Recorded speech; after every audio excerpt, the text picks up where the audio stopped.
Sa ating pong balitang regional idol, paghahanda po sa El Nino tampok po sa MDIRDP meeting sa Ilocos Norte kung saan po tinalakay ng Department of Agriculture Regional Field Office 1 at mga katuwang po na ahensya ang paghahanda sa posibleng epekto po ng El Nino at pamamahala sa irigasyon at pagpapalakas ng industriya ng palay sa Masagana Rice Industry Development Program o yung MRIDP.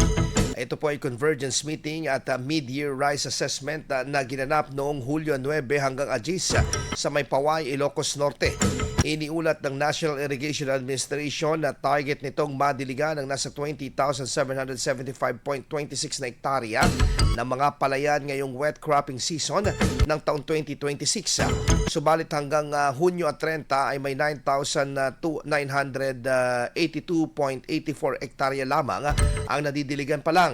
Dahil dito, binigyang diin ng ang maayos na pamamahala sa tubig bilang paghahanda sa El Nino phenomenon.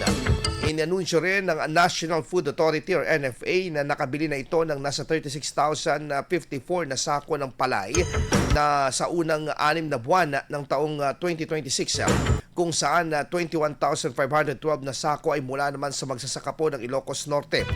Ipinaliwanag din ng ang Rice Range Scheme or yung pricers at mga proseso po sa pagbibenta ng palay sa NFA.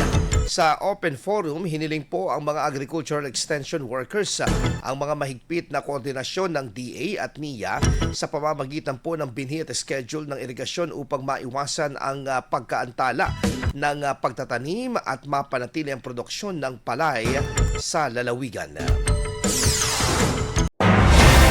IFM News. IFM News. IFM News.